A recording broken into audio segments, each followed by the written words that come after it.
Il y a du concret. Mais quand vous parlez, vous comme M. Estrosi, quand vous parlez toujours vous évoquez les casses auto et l'anthropisation de la plaine du Var, on a l'impression d'être ramené en 2008 avant l'OIN.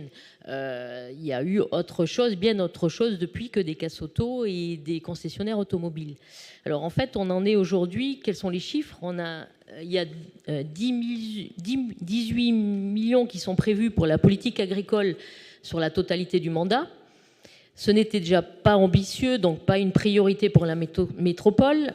Si mes calculs sont bons, le bilan est pour l'instant de 5 651 863 € d'utilisés pour une destination agricole, soit un tiers à plus de mi-mandat. Un rapide survol de la carte interactive du Plume permet de se rendre compte de la qualité des terrains acquis. Celui de la Roquette-sur-Var semble être un bon choix.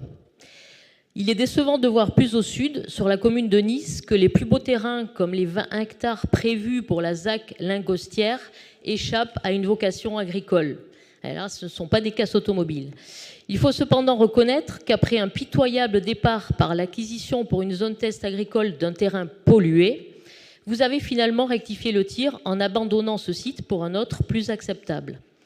On attend des mesures de protection durable du foncier agricole.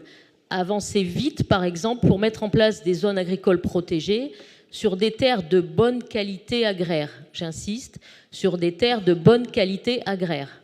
On peut espérer par ce biais avoir un impact sur le prix du foncier agricole dans la basse vallée du Var, qui dépasse trop souvent la centaine d'euros au mètre carré. Et vous avez évoqué les baux, et effectivement, il y a quand même une distorsion entre le prix des baux la valeur du foncier agricole. La valeur du foncier agricole semble quand même démesurée. Vous évoquez une analyse fine de 10 secteurs d'intérêt agricole. Quels sont-ils? Car pour l'instant, malgré vos efforts de communication vertueuse, ce qui saute aux yeux, ce sont les grues qui gangrènent les terres parmi les plus fertiles d'Europe. Vous dites qu'il est devenu impératif de lutter contre les détournements d'usage, mais ça l'a toujours été. C'est ce que semble vouloir le nouveau préfet. Il va y avoir du boulot.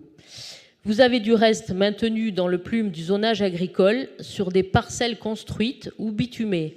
Est-ce ce qui vous permet d'avancer des chiffres vertueux sur les mètres carrés agricoles? Mais parfois, juste sur le papier seulement, ils sont agricoles. Par exemple, entre le centre équestre et le stade Alliance, il y a environ 77 hectares en zone agricole, dont la moitié sont artificialisés par des parkings et non des serres. J'avais demandé au service un atlas, le fameux atlas dont vous parlez souvent, donc encore tout à l'heure, des terres agricoles, plusieurs fois cité, mais je viens de recevoir ce matin la réponse qu'il n'est pas diffusable actuellement. Voilà où en est la transparence sur ce sujet, ô combien important. Je vous demande d'être reçu avec d'autres élus qui le souhaiteraient par vos services pour avoir une plus grande clarté sur la place réservée à l'agriculture dans notre métropole. Je vous remercie.